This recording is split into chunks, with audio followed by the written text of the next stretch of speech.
Pues vamos a pasar, hermanos, a la palabra de esta mañana. Como ven, vamos a dar inicio a una serie de enseñanzas que he titulado El corazón del hombre, hermanos. Creo que el deseo de Dios es que todos los presentes podamos echar una mirada profunda a nuestro corazón, hermanos, y podamos ver qué clase de corazón tenemos. De hecho, hermanos, les adelanto que tal vez algunos de los presentes se van a sorprender cuando analicemos cada uno de los temas que hemos preparado para esta serie de enseñanzas. El objetivo de estas enseñanzas son varios. Lo primero es que quisiera que pudiéramos entender qué es el corazón. También quisiera que pudiéramos ver cómo describe la Biblia el corazón del hombre sin Dios. Que podamos también, o que puedas tú ver bien qué clase de corazón tienes, porque vamos a estar hablando de diferentes corazones, como lo marca la Escritura. Y también que entiendas que la promesa de Dios, que Dios nos ha dejado, es que Él cambiaría el corazón de aquel que desea, hermanos, de aquel que anhela un cambio en su vida, hermanos. Porque también te digo, y me adelanto a muchas enseñanzas que vamos a tener, que el hombre sin Dios no puede cambiar su corazón. Es Dios el único que puede cambiar el corazón del hombre. A veces la gente batalla en sus fuerzas por querer cambiar su corazón, pero es a través del poder de Dios que el corazón del hombre puede ser transformado. Y por cierto, otro propósito de estas enseñanzas, nuestro anhelo y lo que hemos estado orando como iglesia, es que pidas a Dios que transforme tu corazón. Ese es el objetivo, hermanos. No es llenar nuestra mente, nuestro cerebro de información, de enseñanzas. No es el objetivo estar pues solamente conociendo pasajes de la Escritura. El objetivo, hermanos, que vemos de parte de Dios es que cada uno analicemos, escudriñemos, examinemos nuestro corazón, veamos qué tipo de corazón tenemos y esto nos orille a pedirle a Dios: Señor, cambia mi corazón, transforma mi corazón, Señor, renueva mi corazón. Y el día de hoy voy a comenzar con el primer tema que he titulado El corazón engañoso. El corazón engañoso. Pero vamos a orar, hermanos. Vamos a ponernos en las manos de Dios para que el día de hoy este tema nos escudriñe a todos. ¿Sí? Nos hable Dios a todos. Los que tenemos tiempo, los que están apenas iniciando, que nos hable a todos. Padre, hoy queremos pedirte tu ayuda, Señor. Gracias, Padre, porque tú eres un Dios muy bueno, que no nos dejas a oscuras absolutamente en ningún tema, Padre. Nos los has mostrado en tu palabra, todo lo escudriñas, todo lo manifiestas, Señor, a través de la luz de tu palabra, Señor. Por eso, Padre, ponemos en tus manos esta serie de enseñanzas bíblicas que iniciaremos el día de hoy, Padre.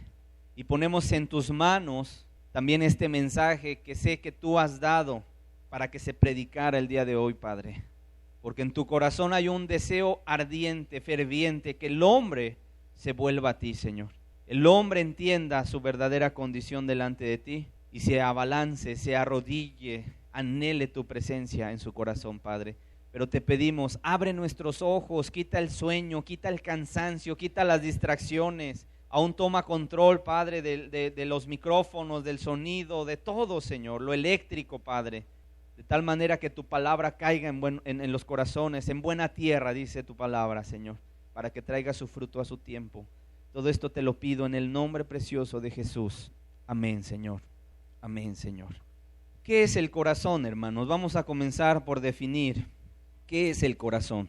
En la Biblia, hermanos, encontramos muchas referencias al corazón del hombre. Es obvio, hermanos, que cuando la Biblia habla acerca del corazón del hombre, no se está refiriendo al órgano que está aquí en el pecho y que está bombeando sangre, irradiando sangre alrededor de nuestro cuerpo, hermanos. No se refiere al órgano ahí que está palpitando en nuestro pecho, hermanos, sino más bien, como dicen varios estudiosos de la Escritura, se refiere al asiento de las emociones, se refiere a las intenciones, se refiere a los pensamientos y también se refiere a la voluntad. Todo esto, cuando ves tú en la Escritura el corazón del hombre, todo esto es a lo que se refiere. El corazón, repito, es una figura literaria que representa o simboliza la vida misma. Yo te pregunto, ¿alguien puede vivir sin un brazo? ¿Alguien puede vivir sin una pierna? ¿Alguien puede vivir sin un ojo, sin un pulmón, sin riñones? ¿Sabías tú que incluso hasta sin el 80% del hígado la persona puede seguir viva? Y que por cierto el hígado se regenera, se vuelve a formar. Sin un trozo de intestino la gente puede vivir. Pero ¿quién viviría sin corazón, hermanos? Nadie. ¿Qué simboliza? ¿Qué significa, hermanos, el corazón? El corazón simboliza la vida. La Escritura dice en Proverbios 4:23 que del corazón mana la vida, que del corazón fluye la vida. Dice, sobre toda cosa guardada, guarda tu corazón, porque de él mana la vida. ¿De dónde surge la vida, hermanos? ¿De dónde fluye la vida? Del corazón. Por eso el corazón es algo simbólico. Cuando la Biblia habla del corazón del hombre, se refiere a la vida del hombre. ¿Estamos entendiendo?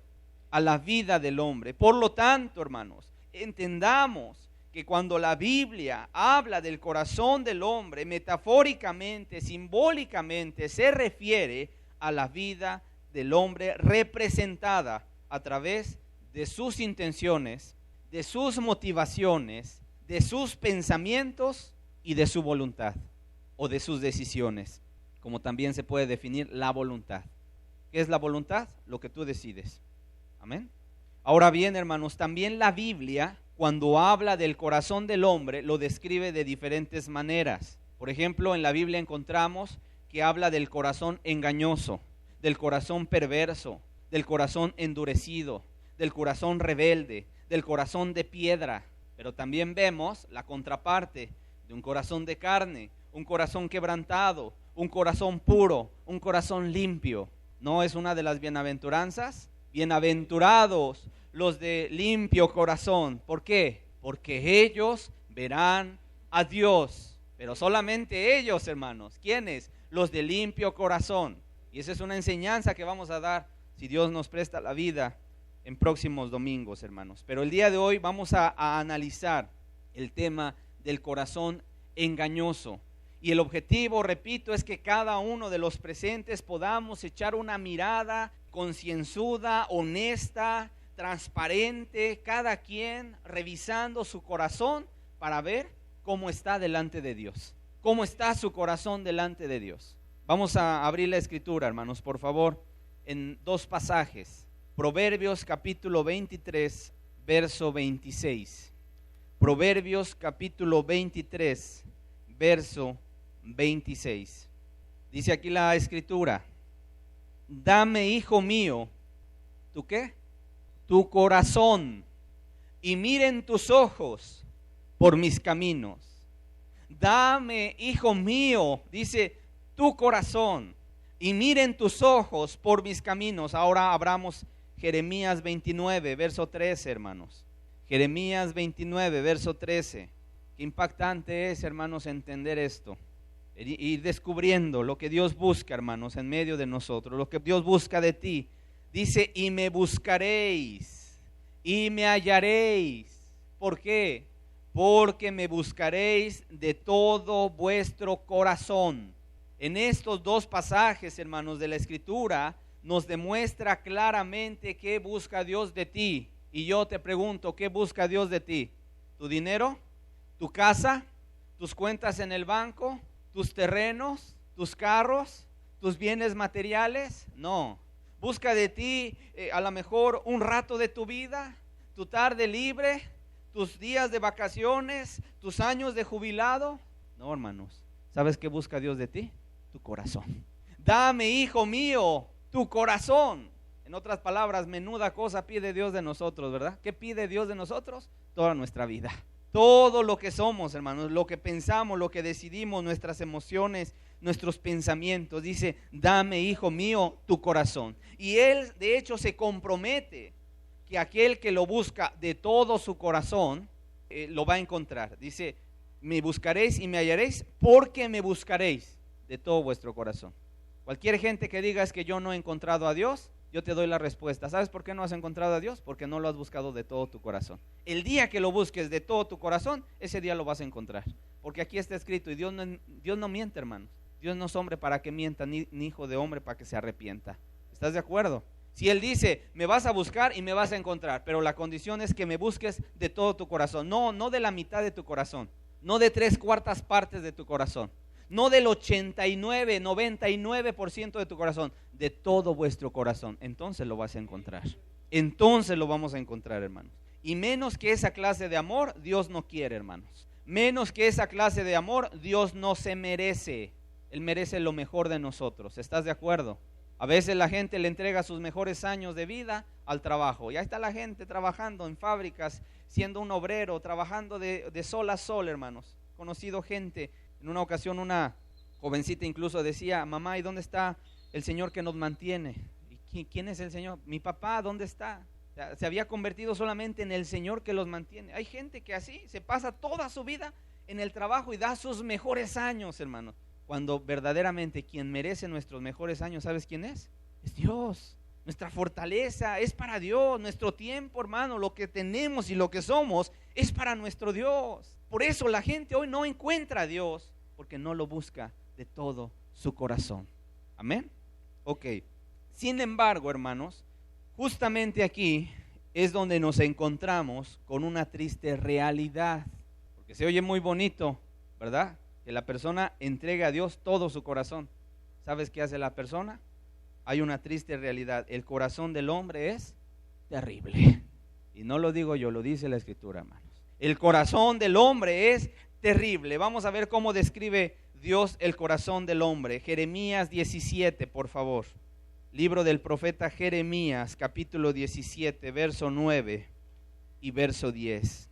Te tengo una muy mala noticia. El corazón del hombre es terrible.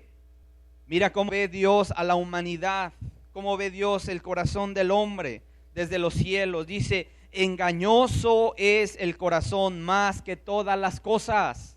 Engañoso es el corazón más que todas las cosas. Y no solamente dice que es engañoso, también dice que es ¿qué? Perverso. Perverso.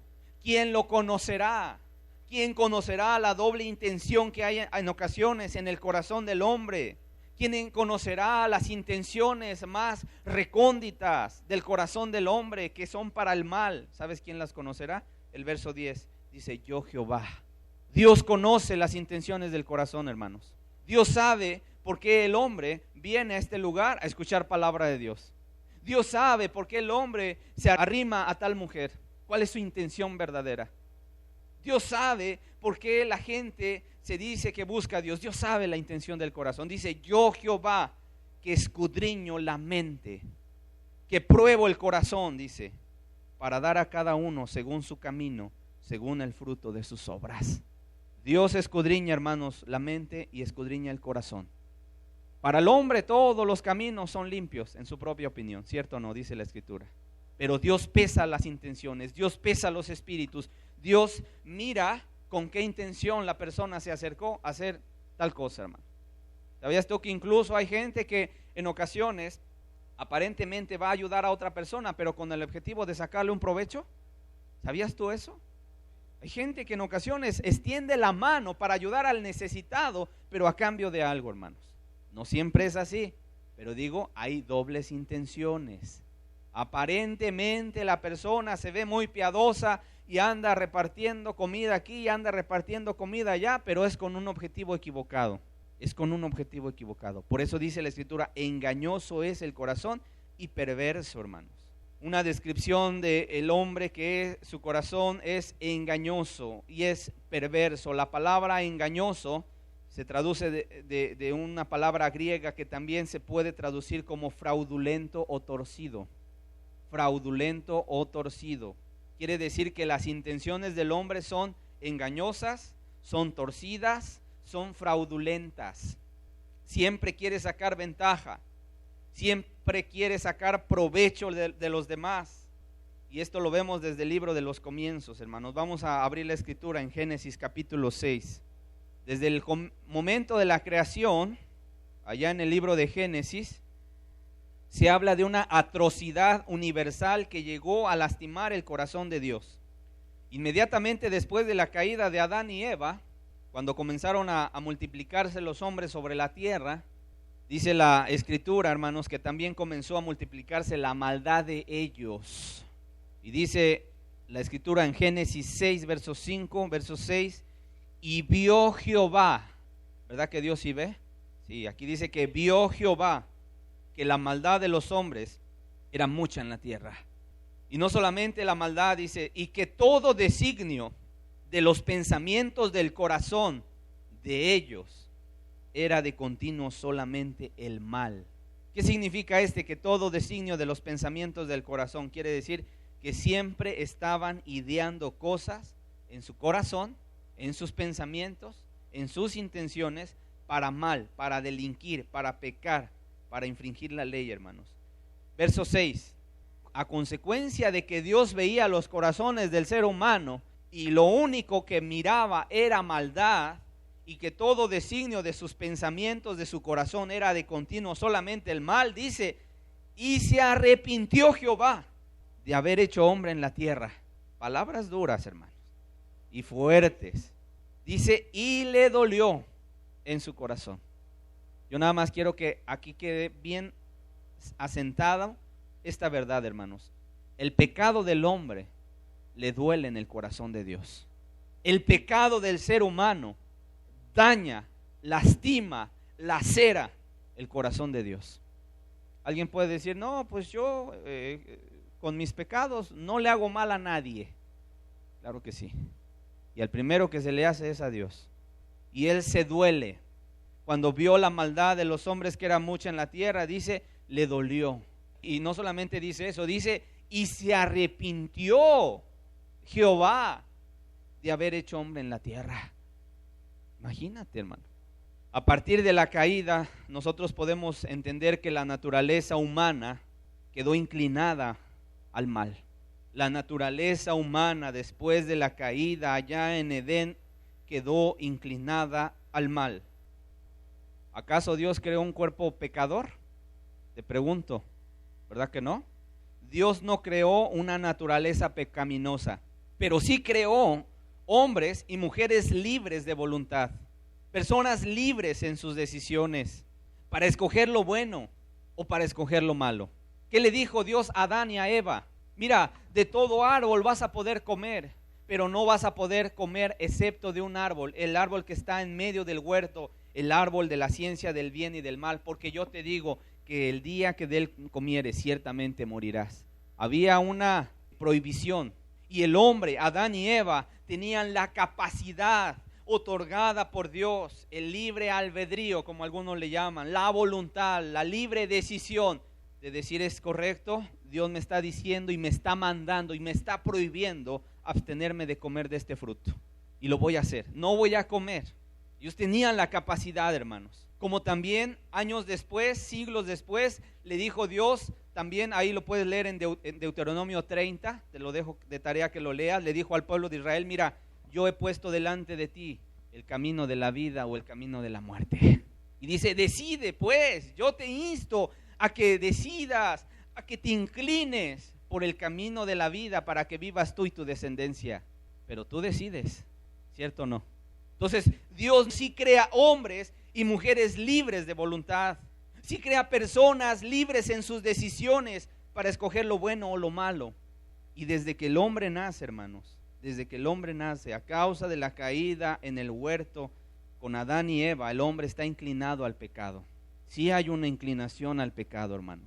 Desde que el hombre nace, sus deseos comienzan a manifestarse con una fuerte inclinación al egoísmo. Tú a un bebé no le tienes que enseñar a hacer berrinche. El bebé sabe hacer berrinche, ¿verdad? ¿Por qué? Porque su naturaleza está inclinada al egoísmo a causa de la caída. A causa de la caída. Siempre buscará, hermanos, sacar provecho de las cosas, buscará los primeros lugares, buscará el reconocimiento de la gente, el aplauso. Porque, ¿sabes? Eso enaltece su ego, su egoísmo. Pero no solamente eso, hermanos, también buscará saciar sus apetitos carnales a cualquier costo y sobre quien sea. El bebito que empieza con sus berrinches, ¿verdad? Y empieza con una voluntad ahí torcida y siempre quiere hacer su voluntad. Bueno, el día de mañana se convierte en un adolescente que también su vida empieza a querer saciar todos sus instintos, todos sus deseos carnales, y empieza a demandar, ¿verdad? Su deseo se empieza a inclinar a la maldad, se empieza a inclinar a la sexualidad, y empiezan los novios, las novias, y empiezan, ¿verdad?, a ciertas inclinaciones. ¿Quién le enseñó? Nadie. Su naturaleza está inclinada al pecado. ¿Estamos entendiendo, hermanos? Pero no solamente eso, hermanos, también buscará formar su propia religión. ¿Sabías tú que el hombre por naturaleza es religioso? Aún el ateo es religioso, ¿sabías? Su religión es él mismo, del ateo, pero tiene religión porque cree en algo. Hasta el día de hoy yo no he conocido a alguien que no crea en nada. Hasta el ateo necesita creer en Dios para luego negarlo, porque si Dios no existiera verdaderamente, pues ¿para qué lo niega? ¿Estás de acuerdo? Entonces, el hombre por naturaleza es religioso. Entonces también va a buscar formar su propia religión, su propia manera de buscar a Dios de acuerdo a sus propios términos. ¿Te acuerdas que en una ocasión, mientras Moisés subió al monte Sinaí a recibir las tablas de la ley de Dios, ¿qué hizo el pueblo? Hicieron un becerro de oro y dijeron: Israel, estos son tus dioses que te sacaron de la tierra de Egipto. Verdaderamente el hombre se desvía tras las imaginaciones de su corazón perverso. Su corazón lo engaña, y hay mucha gente que se engaña y que cree, hermanos, que va en camino al cielo, cuando al contrario va alejándose del cielo, hermanos, a través de crear su propia religión. El libro de los Jueces, por ejemplo, es un libro, cuando yo lo leo, hermanos, me da tristeza. Yo no sé si a ti te pasa lo mismo. Cuando yo leo el libro de los Jueces, me produce tristeza, porque veo una condición espiritual muy lamentable en el pueblo de Israel.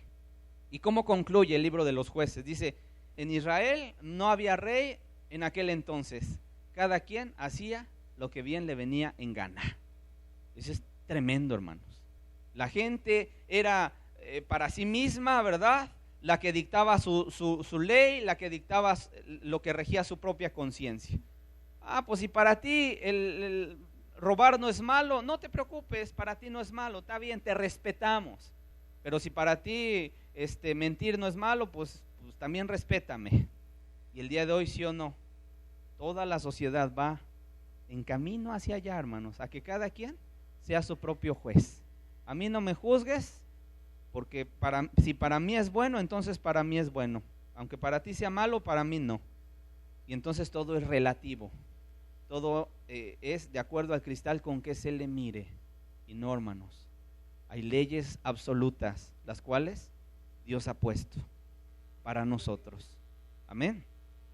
Ok, vamos a Marcos capítulo 7. Vamos a seguir describiendo este corazón engañoso y perverso, hermanos. Y yo te pediría con todo mi corazón también, hay que ser bien honestos, hermanos, para enfrentarnos a estos temas. Porque estoy seguro que cuando nos enfrentamos a estos temas, Dios nos sacude y Dios nos simbra, hermanos. Dios nos sacude y Dios nos simbra. Dice la Escritura, libro de Marcos capítulo 7, Marcos capítulo 7, verso 14. Dice: y llamando a él a toda la multitud, les dijo: oídme todos y entended. Aquí te va a hacer una descripción de lo que es el corazón del hombre, hermanos. Dice: nada hay fuera del hombre que entre en él. El pasaje paralelo dice: a través de la boca o de la comida, ¿sí?, que le pueda contaminar. Pero lo que sale de él, eso es lo que contamina al hombre. Si alguno tiene oídos para oír, oiga. Cuando se alejó de la multitud y entró en su casa, le preguntaron sus discípulos sobre la parábola. Jesús le dijo: ¿también vosotros estáis así sin entendimiento? ¿No entendéis que todo lo de fuera que entra en el hombre no le puede contaminar, porque no entra en su corazón, sino en el vientre y sale a la letrina, sale en el baño? Esto decía siendo limpios todos los alimentos. Pero decía que lo que del hombre sale, eso contamina al hombre, porque de dentro, ¿de dónde?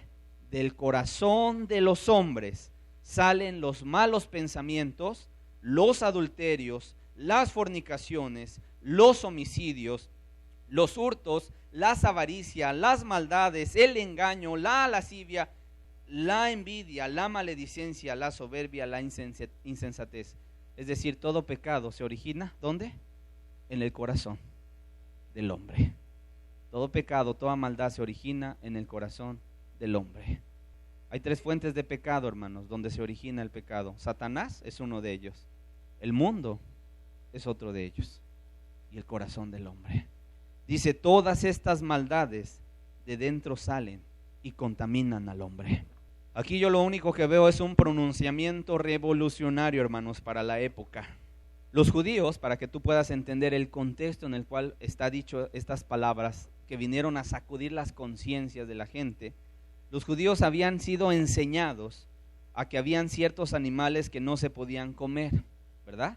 A través de la ley mosaica había unas leyes dietéticas que clasificaban incluso a los animales limpios y a los animales impuros.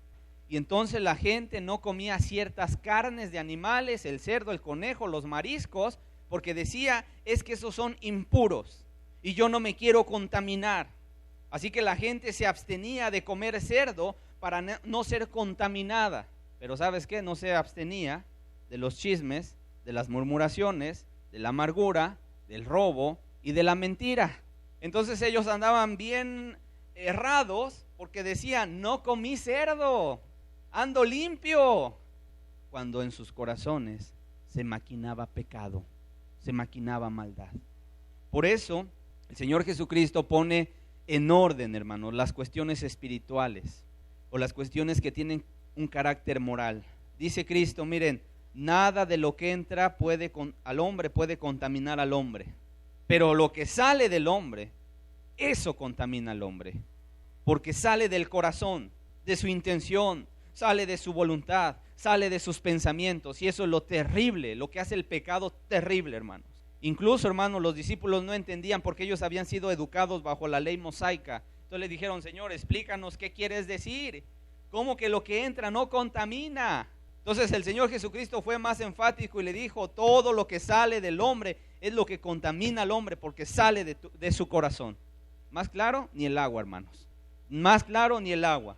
Del corazón del hombre salen los malos pensamientos, los adulterios, los hurtos, las avaricias y todo lo que ya leímos anteriormente. ¿De dónde se gesta el adulterio?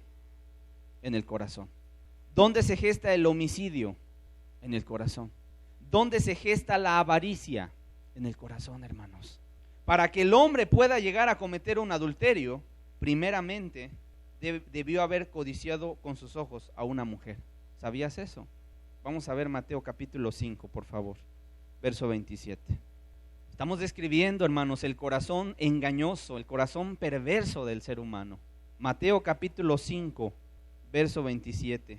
Dice, oísteis que fue dicho, no cometerás adulterio. Oísteis que fue dicho, no cometerás adulterio. ¿Sí o no lo habían escuchado los israelitas? ¿A través de quién habló Dios estas palabras? A través de Moisés. Ya sabían ellos que está en la ley escrito, no cometerás adulterio.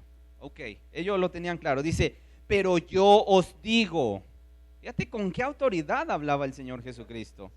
Pero yo os digo, dice, que cualquiera que mira a una mujer con el objetivo de codiciarla, ya adulteró con ella. ¿En dónde? En su corazón. El adulterio, hermanos, comienza en el corazón, primeramente a través de codicia. La palabra codicia se refiere a un deseo de posesión, significa desearla, ¿no? A la mujer, obviamente en un área sexual, imaginarse cosas impuras. Cuando una persona, que por cierto hay muchos hombres que gustan de tener fantasías sexuales acá en sus pensamientos y se hacen toda una fantasía ahí, ¿verdad? Sexual ahí en su corazón. Bueno, delante de Dios se les considera como adúlteros, porque aquí dice, no es necesario ir y llegar al acto mismo del adulterio. El adulterio comienza en el corazón del hombre cuando pone sus ojos en una mujer que no es su esposa. Mateo capítulo 5, verso 21. Lo mismo vemos en el caso del homicidio. Oíste que fue dicho a los antiguos, no matarás, y cualquiera que matare será culpable de juicio. O sea, ya estaba dicho, hermanos, ya estaba la ley, ya estaba operando. Dice, pero yo os digo que cualquiera que se enoje contra su hermano será culpable de juicio, y cualquiera que diga necio a su hermano será culpable ante el concilio, y cualquiera que le diga fatuo quedará expuesto al infierno de fuego. Cualquiera que no quiera perdonar a su hermano, dice, ¿es culpable de qué? De homicidio. ¿Dónde comienza el homicidio, hermano? En el corazón. Delante de los ojos de Dios, el homicidio se gesta en el corazón del hombre. Así como Caín, cuando llegó con Abel, su hermano, trajeron sus ofrendas, pero su corazón era malo de Caín. Entonces, cuando Dios ve el corazón de Abel y ve su ofrenda, le agrada la ofrenda de Abel, pero primeramente vio la persona, vio el corazón, y después se va a ver a Caín y ve que su corazón es malo, ve que su corazón tiene intenciones egoístas, ve que en su corazón no amaba a su hermano. Entonces dice, no puedo aceptar tu ofrenda, Caín, no la puedo aceptar. Y entonces Caín se enoja y frunce su ceño y se enoja contra su hermano y dice, ¿por qué te enojas? Pues si hicieres lo bueno serás enaltecido, pero si haces lo malo, mira, el pecado está a las puertas, ten cuidado, Caín. Y entonces Caín con engaño le dice a Abel, vamos a salir al campo y vamos a andar por allá afuera. Y entonces Abel, que amaba a Caín, su hermano, salió juntamente con Caín al campo, y cuando estaban en el campo se levantó y lo mató. Lo mató, hermanos. Pero ¿dónde había comenzado el homicidio de Caín? En su corazón, en su corazón. En el caso, hermanos, del adulterio, quiero nada más ponerte un ejemplo. Mira, el Señor Jesucristo, cuando dijo que cualquiera que mira a una mujer para codiciarla, ya adulteró con ella en su corazón, sucedía que en aquellos tiempos, cuando alguien tomaba a una mujer para sí, se casaba, ya sabes, la boda, la luna de miel, ¿no? La gente enamorada, los jóvenes, y de repente el hombre volteaba a mirar y veía que su esposa ya no estaba tan atractiva, sino que había otras mujeres más hermosas, más atractivas que su esposa. ¿Sabes qué sucedía en el pueblo de Israel? Llamaba el esposo a la esposa y le decía, mujer, mira, te doy carta de divorcio, ahí nos vemos, gracias. Y ya la mujer agarraba su carta de divorcio y se iba, la pobre de la casa. Y entonces decía, aquella que me gustó, esa va a ser mi mujer. Entonces la llamaba y se casaba con ella. Y de repente volteaba a mirar, ¿y qué crees? Una mujer más bella que ahora su esposa. Y decía, ni modo, hacía carta de divorcio y decía, mujer, aquí está el divorcio. La agarraba y decía, pues ya ni modo, y agarraba a la mujer y se iba y se casaba. Fíjate dónde está la perversidad del corazón. El hombre pensaba, no estoy pecando contra Dios, porque Moisés permitió dar carta de divorcio.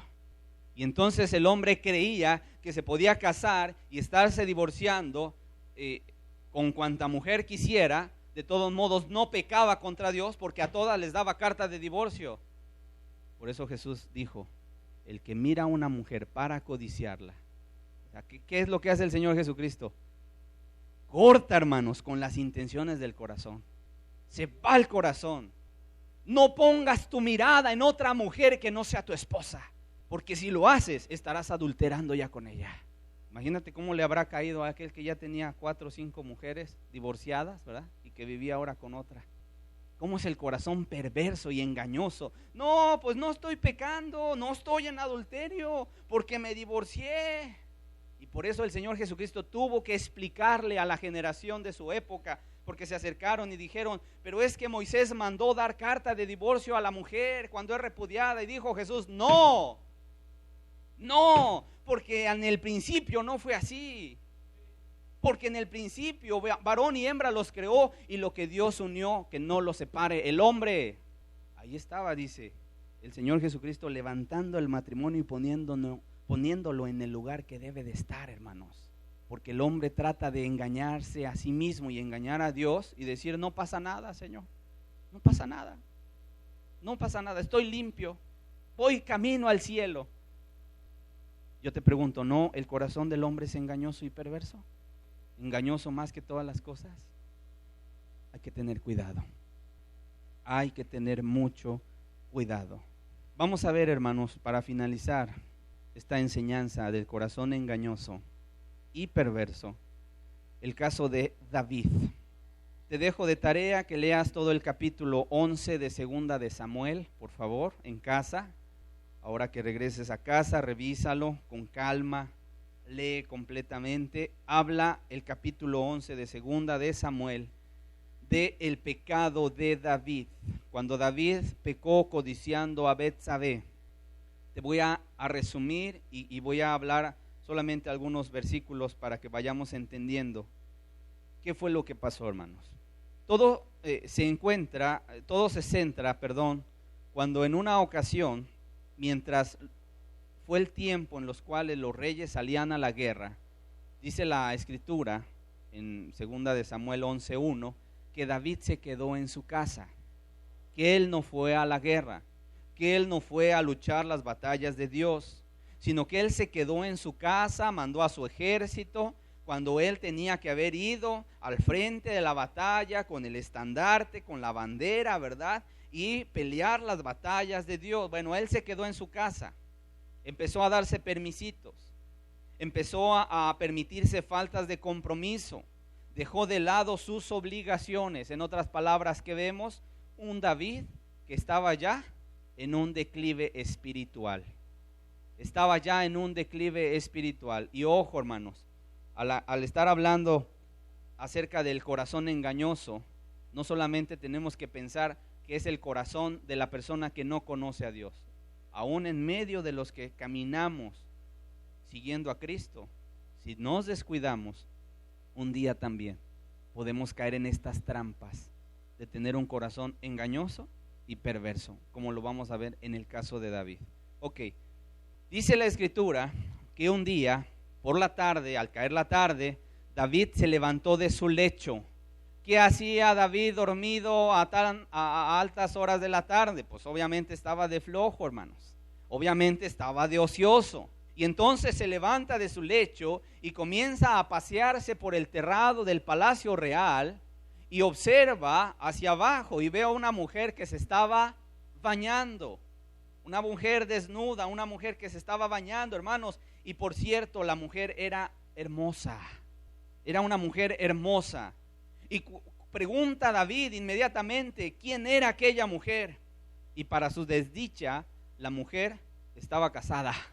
La mujer tenía un esposo.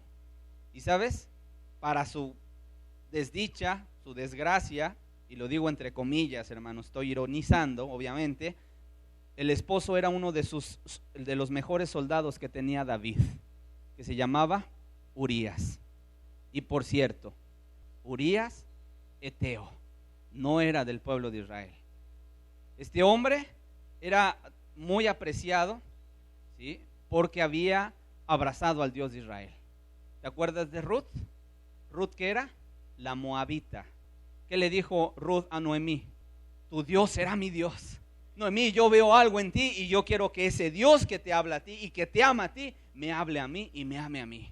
Así que voy a ir contigo. Bueno, ese fue el caso de Urías, eteo.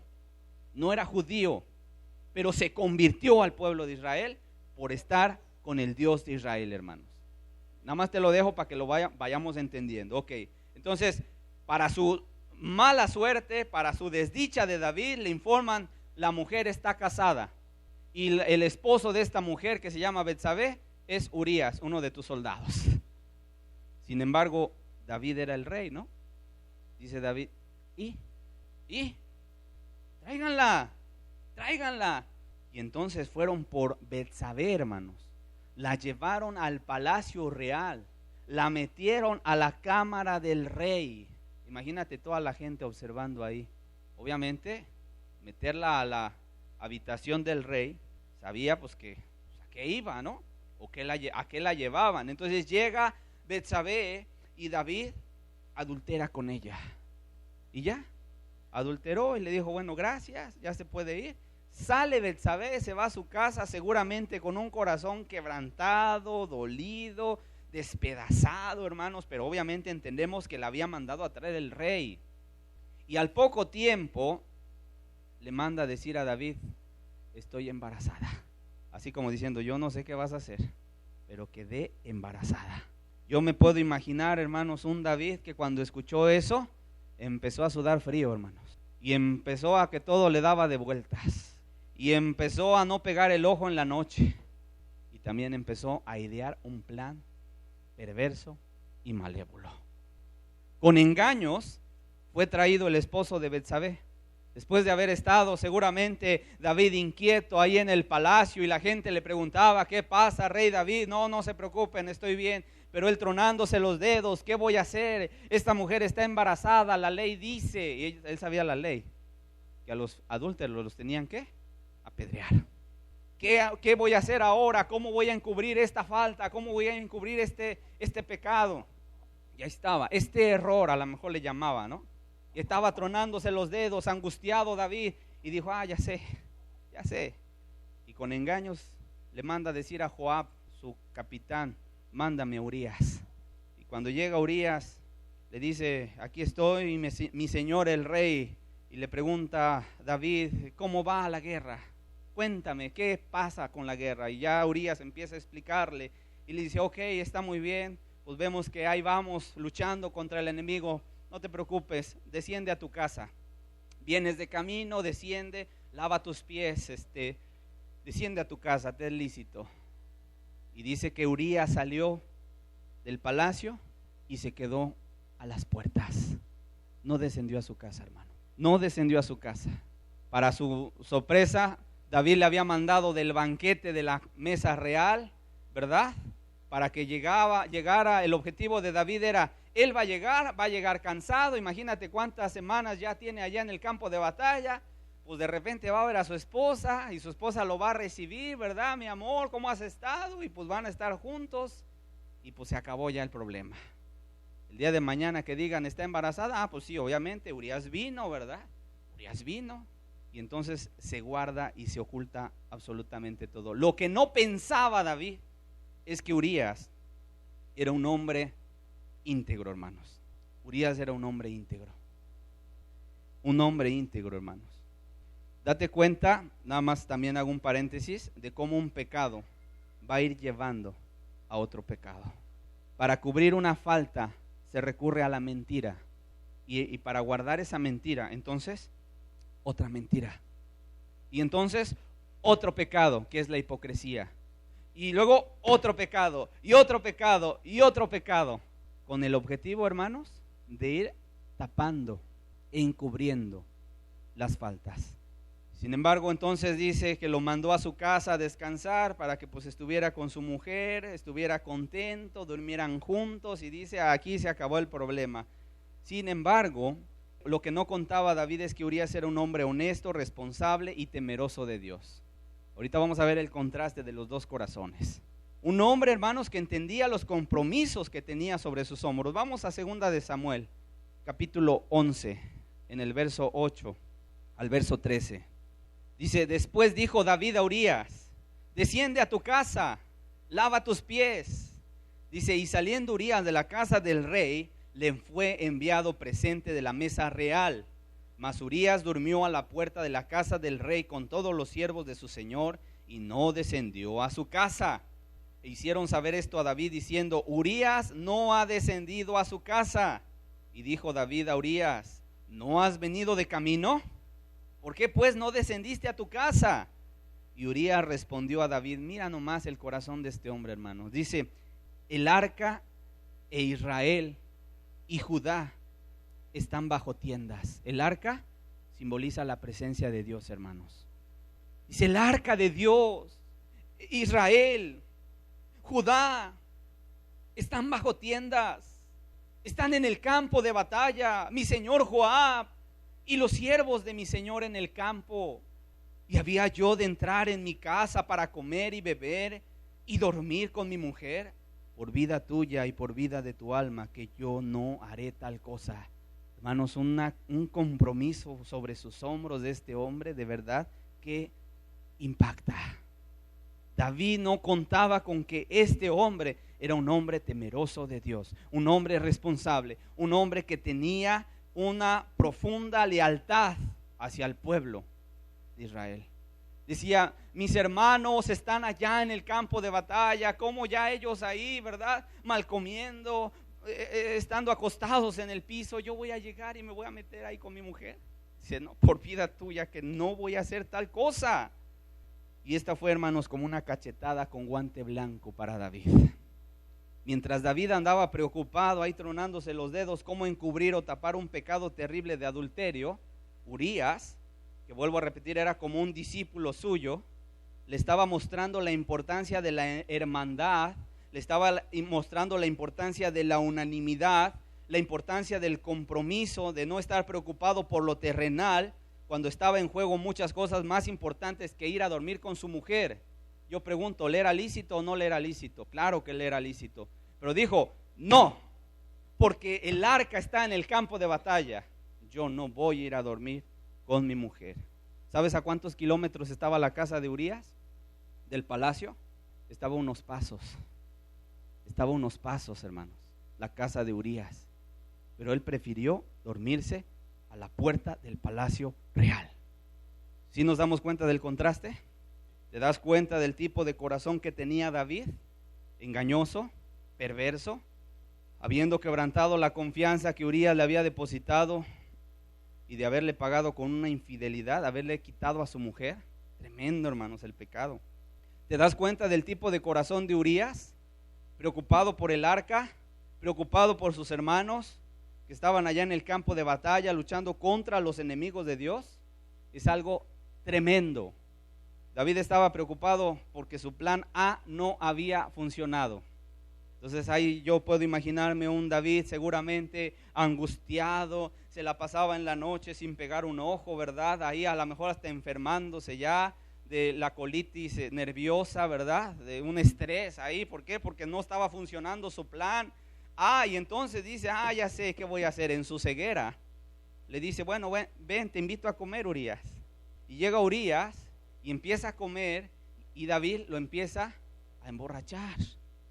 A un hombre íntegro, hermanos, poniéndole ocasión de tropiezo. Y empieza a emborracharse Urías. Y entonces David dijo, ahora sí, borrachito, se va a ir a su casa, porque borracho los deseos exaltan, ¿sí o no? Y pues yo me puedo imaginar a Urías a lo mejor pues acongojado por su estado, pero sale y se queda afuera del palacio real. Ve hasta dónde puede llevar un corazón engañoso, un corazón perverso, pone tropiezo a otro hermano, con el objetivo de tapar un pecado terrible, hermanos. Es algo lamentable, es algo muy lamentable. Estaba muy ciego ya este hombre y al final de cuentas, mira, no bajó a su casa, no descendió a su casa. ¿Qué veía David? Veía negativas. Y aquí quiero hacer un paréntesis y un comentario, hermanos.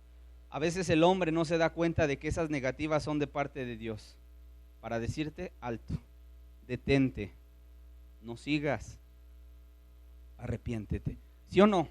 Cuando veía a David, a Urías, y que eran negativas a su plan malévolo, de acuerdo a su corazón engañoso, y veía que no cedía y no cedía y no cedía, ¿sí o no era un mensaje de parte de Dios para decir, David, reacciona?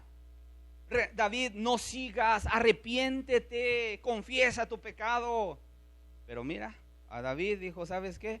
No funcionó esto, ahora vámonos al plan B, el más tremendo, el más atroz, el más infame, hermanos.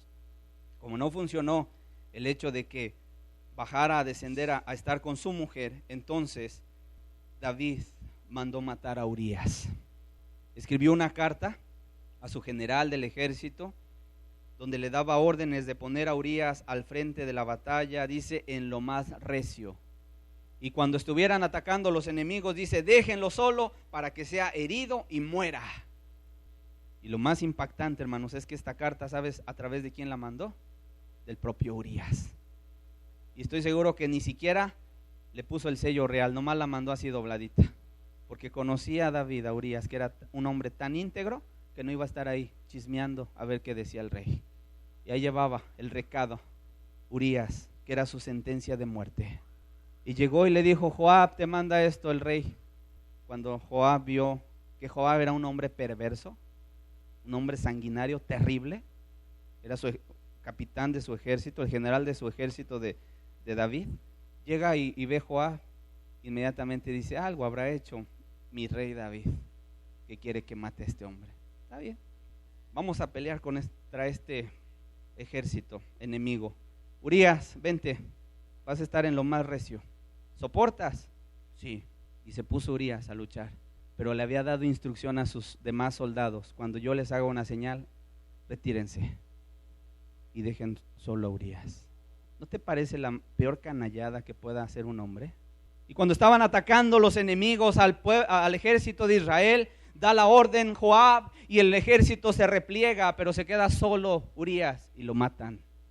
Qué tremendo, hermanos, es el corazón del hombre. Qué tremendo es el corazón del hombre. Perverso, hermanos, perverso, sin misericordia, con el objetivo, David, de encubrir un pecado. ¿Sabes cuál es lo peor? Que ahí no acabó la maldad de David. Llegó la noticia a Betsabé de que su esposo había muerto en la batalla. ¿Cómo se habrá sentido ella? Destrozada. Le lloró, guardó luto por un tiempo, pero después se levantó de su luto y David nomás estaba esperando cuando ella se levantara de su luto y mandó por ella y la trajeron a la casa real y la tomó por mujer. Vamos a 2 de Samuel 11, verso 27. Dice, pasado el luto, envió David y la trajo a su casa y fue ella su mujer y le dio a luz un hijo. Pero concluye el pasaje, mas esto que David había hecho fue desagradable ante los ojos de Jehová. Porque Dios sí ve lo que el hombre hace, hermanos. Dios no está complacido cuando hay un corazón engañoso, cuando hay un corazón perverso, cuando hay un corazón que maquina el mal contra su prójimo. Un acto terrible, un acto de la más bajeza, un acto desleal, un acto cobarde, un hecho inspirado desde los mismos infiernos, hermanos. Pero yo pregunto, ¿no es en ocasiones lo mismo que la gente hace, hermanos? Yo pregunto, ¿a cuántos Urías, si es tu caso, has dejado en el camino con tal de alcanzar tus objetivos? Echemos una mirada al corazón, hermanos. En ocasiones, sin deberla ni temerla, otros pagan los errores que uno comete, por no llamarle pecados, hermanos. Por cuanto David no se quiso hacer responsable de sus propios hechos. Sí, porque sabía que la ley, muerte. Mejor prefirió quitar al hombre justo, un hombre santo, un hombre íntegro, y hacerlo a un lado. Es tremendo el pecado, hermanos. Es tremendo el pecado, pero Dios que mira desde los cielos, cuando vio lo que hizo David, dice, esto fue desagradable ante los ojos de Dios, de Jehová. Y si tú sigues leyendo la historia, te vas a dar cuenta de que en la casa de David nunca volvió a ser la misma. Estuvo asediada por la espada, estuvo asediada por las cuestiones de inmoralidad sexual, de tal manera que uno de sus hijos llama a su hermana, a otra de sus hijas de David, que eran hermanos, y la forcejea y la viola. Y después uno de sus hijos se quiere quedar con el reino. David sale huyendo, pone arriba un techito, pone unos lechos, trae a las mujeres de David y adultera con ellas, con sus madrastras. Uno de sus hijos lo matan los soldados, el que quería usurpar el trono. Hubo un caos, hermanos, porque esto que había visto que David había hecho no fue agradable ante los ojos de Dios. Con este estudio, hermanos, nos damos cuenta de una manera rápida cómo el corazón del hombre es engañoso, es perverso. Está inclinado al pecado, hermanos, a la maldad, y no dudará en ocupar todas sus artimañas para destruir a los que están a su alrededor. La pregunta que hoy quiero hacerte de parte de Dios es esta. o las preguntas más bien, que quiero hacerte hoy de parte de Dios son estas. ¿Cómo está tu corazón? No me lo digas a mí, medítalo tú. ¿Te has sentido descrito por esto que hemos estado analizando el día de hoy? Alguien puede decir sí, alguien puede decir no, pero este es el inicio de esta serie de estudios. Esta es una parte apenas. El objetivo que yo quisiera y te suplicaría en el amor de Cristo es que podamos todos mirar cómo está el corazón de cada uno. En lo personal, hermanos, aquí nadie te juzga, pero qué importante es echarse una mirada al corazón para ver qué clase de corazón tenemos. ¿Crees que tus acciones han provocado el daño de gente que está a tu alrededor? ¿Te das cuenta de lo terrible que es el corazón engañoso y perverso? ¿Verdad que el corazón del hombre necesita ser cambiado? Siendo que era David, hermanos. Cuando nos descuidamos, podemos otra vez caer en esto. ¿Por qué no cerramos nuestros ojos, hermanos? Hacemos una oración. Pongámonos de pie y así en una actitud de meditación, de reverencia ante nuestro Dios, hermanos, podamos decirle a Dios con un corazón sincero, honesto, decirle a Dios: Señor, escudriña mi corazón, escudriña mis pensamientos. Yo leo la historia, hermanos, de 2 de Samuel 11 y no puedo hacer otra cosa más que quebrantarme ante la vileza que veo ahí, en la cual cayó David.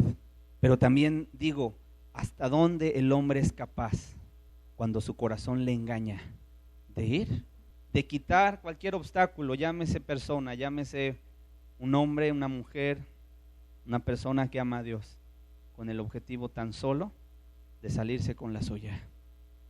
Yo les invito, hermanos, que a partir de este tema verdaderamente echemos una mirada profunda al corazón, a nuestro corazón. Y yo te diría, pídele a Dios: Señor, escudriña mi corazón, prueba mi corazón, Señor. ¿Alguien quiere tener un corazón engañoso? Yo no, hermanos. Y yo también le he orado a Dios: Señor, santifica mi corazón, purifícalo, límpialo, Señor, porque veo el pecado de David y nadie está exento, hermanos, de una falta terrible como la que él cometió. Creo que nuestra angustia y nuestro anhelo y nuestro deseo y nuestra inquietud tiene que ser: Señor, purifica nuestros corazones, límpialos, que sean puros, Señor. ¿Con qué intención me acerco a fulano? ¿Con qué intención me acerco a perengana? ¿Con qué intención hago esto? ¿Con qué intención hago aquello? Señor, purifica mi corazón, límpialo, Señor. Porque no quiero que mi corazón me engañe el día de mañana y crea perversión y crea la maldad y crea el engaño. Y no solamente eso, sino que también a través de mi corazón perjudique a los que te están buscando, Señor. Este es un tema tan importante, hermanos, porque se trata de nuestro corazón. Y lo leímos al principio: Dios busca nuestro corazón. Dios quiere tu corazón. Dios quiere que le busques con todo tu corazón.